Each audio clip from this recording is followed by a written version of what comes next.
Hello Ableton users, I'm here today to take you through instant mappings for Ableton Live 9's MIDI Remote Scripts. What are they and why are they useful?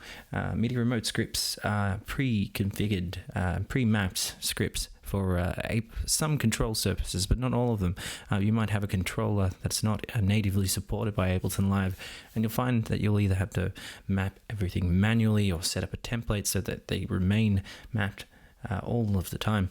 It gets pretty old, so this will help you kind of tell Ableton Live to see the controller and give it controls like mixer controls, your buttons like play, stop, loop, tempo nudge, tempo controls, mixer controls of course like volumes, pans and sends, and other things like the scene navigation box, which I will show you later on.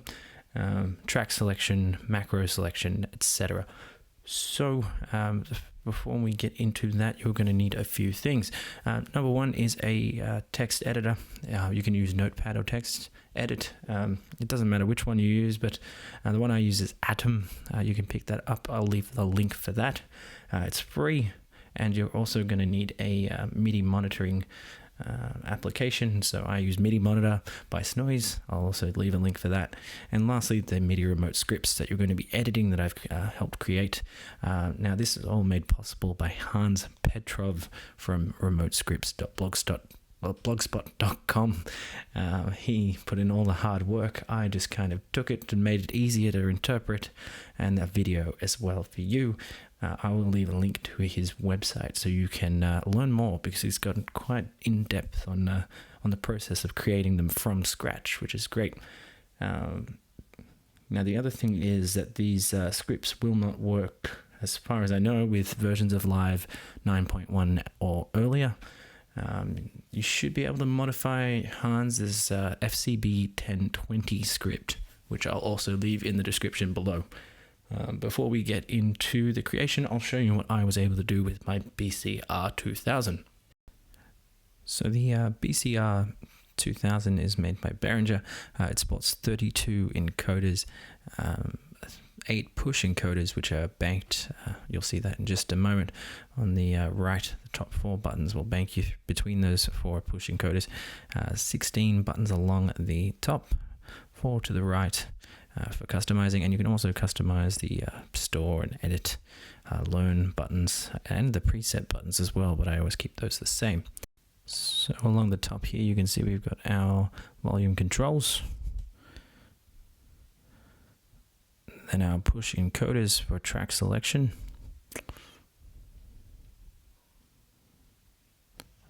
and then we've got our bank 1 for sends A. You can see there we've got sends A moving around. They're all. Then we've got our push encoders, which are our stop buttons there for bank A. In bank C, you've got the sends B going on, and C of course for the third one. Now that's a solo button for the third bank there. We've then got our mutes,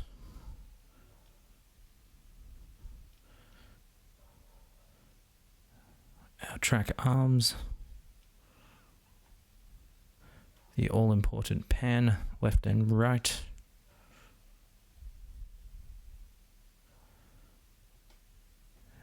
now this one here is actually set to a master control, which I've set manually on purpose. This is our track selection here as well, so you can bank between those. You can see that these 8 macro controls change as you switch between tracks.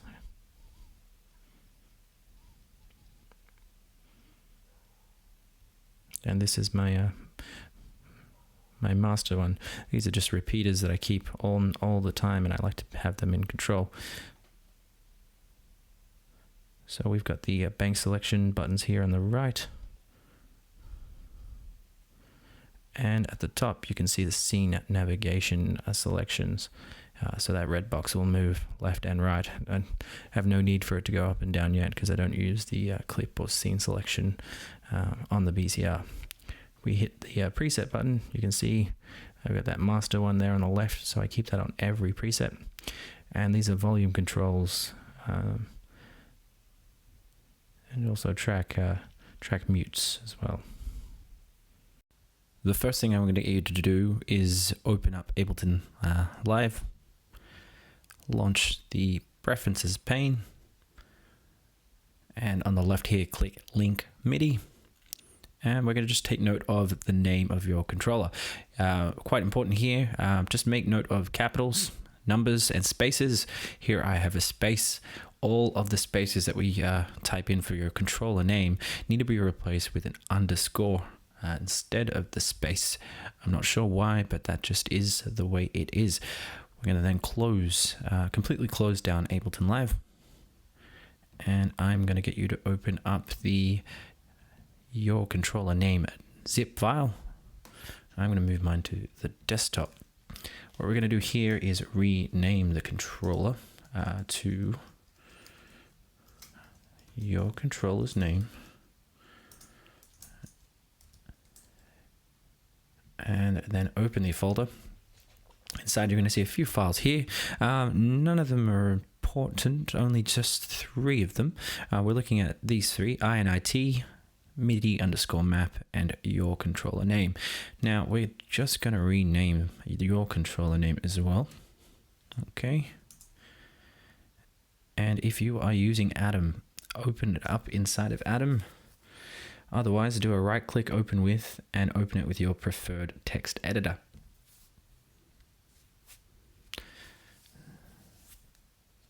Okay, as you can see here in Atom, it will allow you to peek inside. So the folder that we have here, rather than having to reopen it from the Finder, I'm going to be using this here on the left. Now, the first thing we're going to do inside of Atom is use the Find feature. The first one here. You probably have a similar feature if you're using a different text editor. And what we're going to do is have a search for your controller name. Now, because we're using the replace feature, you need to make sure you're using the exact amount of letters, characters, otherwise it will not work.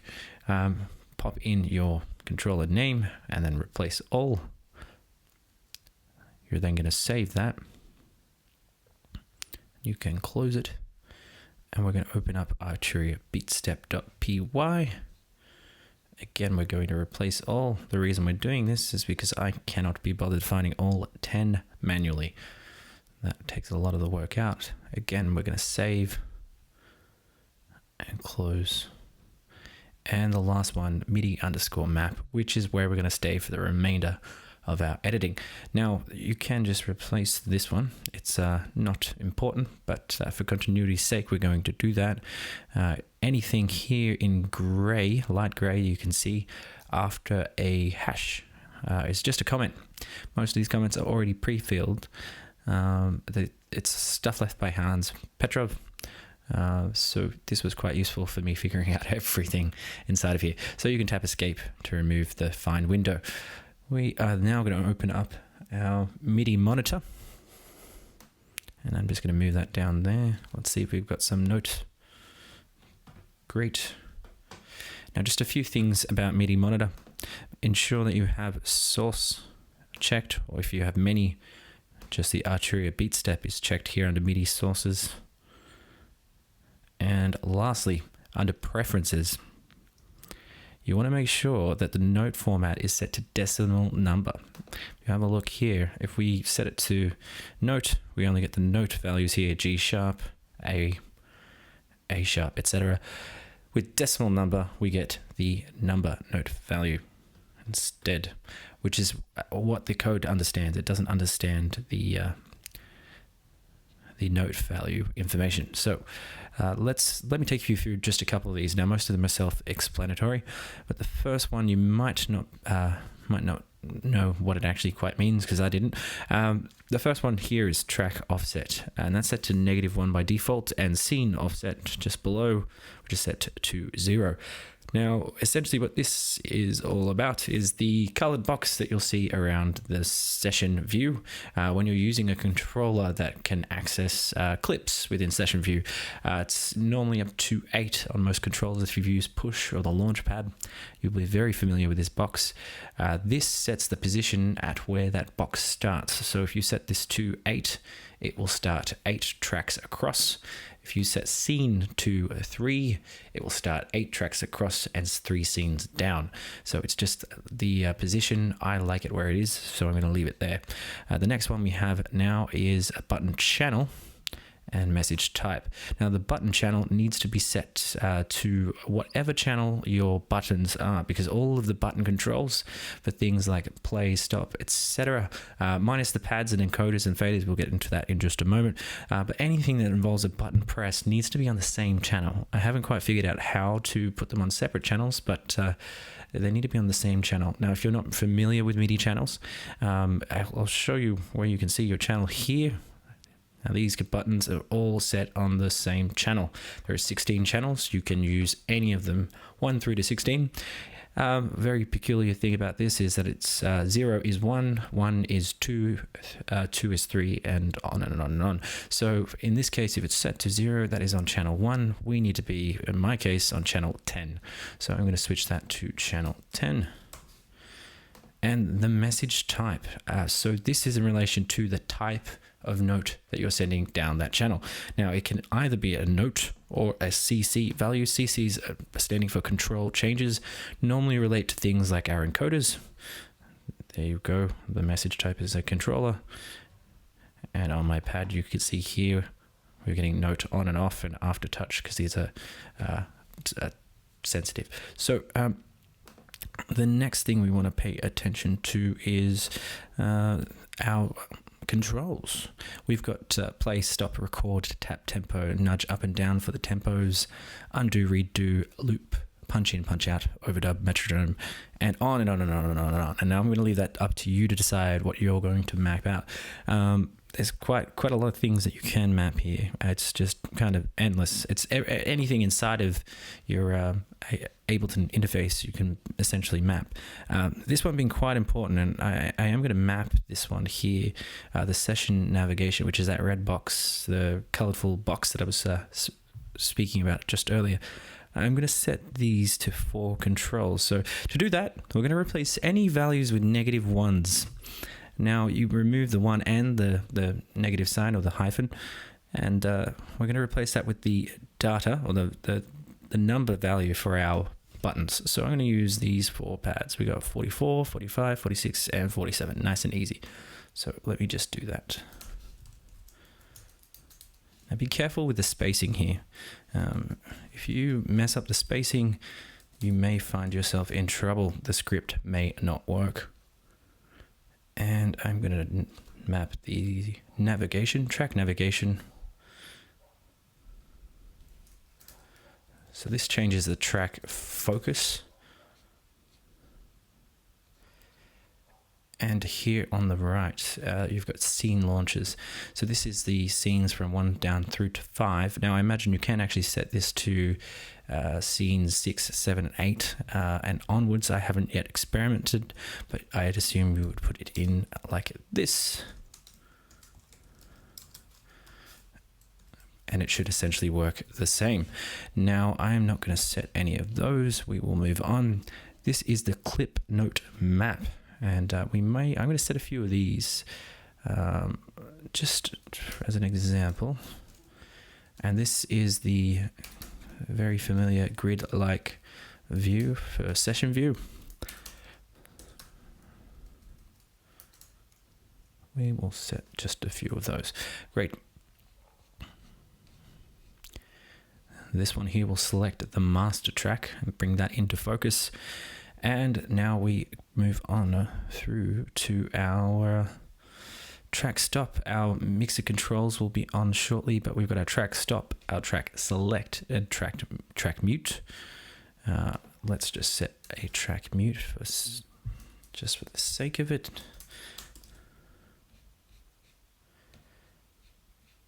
Track solo is here and track record, so this will do 1 through to 8.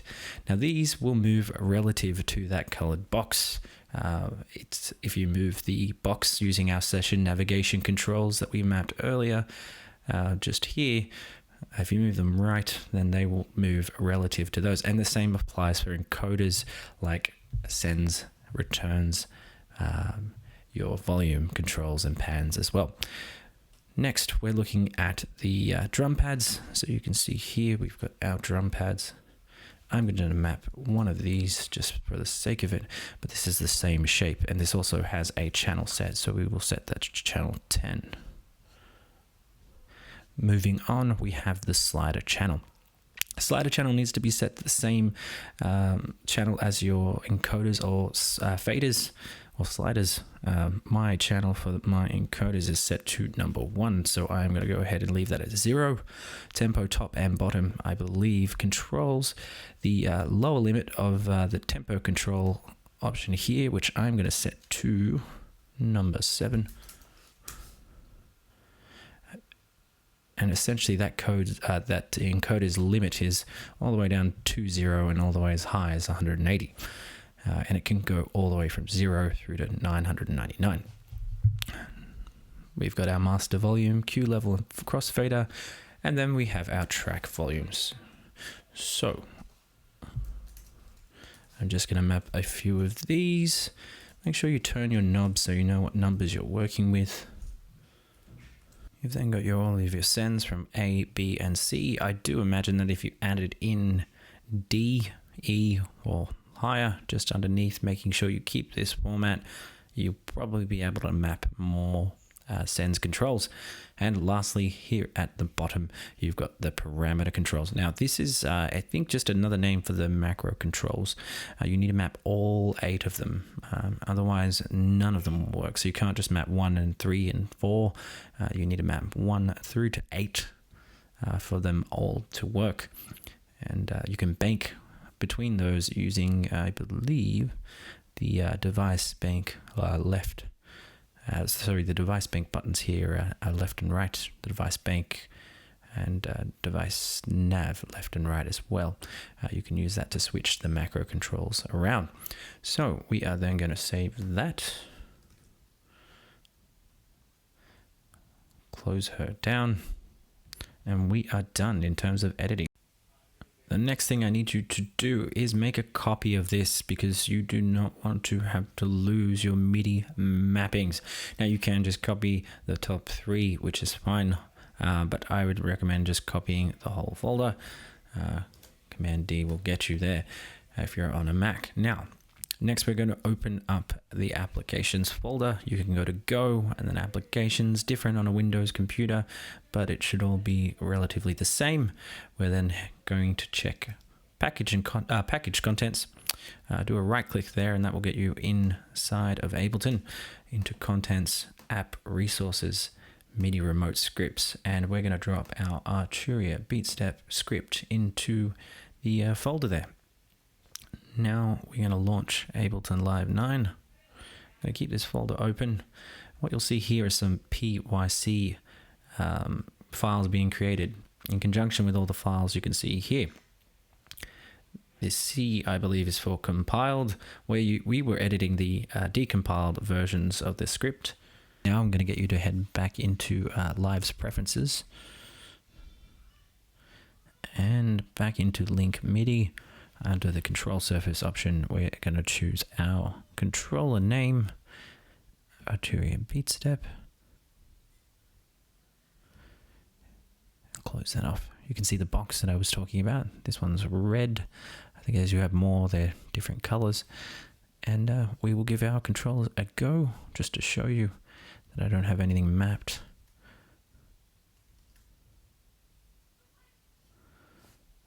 And you can see here, we've got our session navigation for up and down, which is great. We've got our first volume control here. I'll bring up MIDI Monitor. Our first volume control here, which is set to Number 10, if we move our session across and move the same knob, number 10, you'll see this one move up and down, which is great. Then got our track selection here, which is awesome.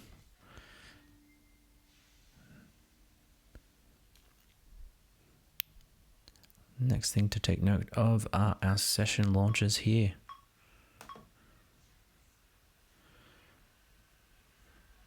Our mutes, and on our drum kit I only set one, which is a G, I believe, so I'll arm that and it should just play as normal. So that is it.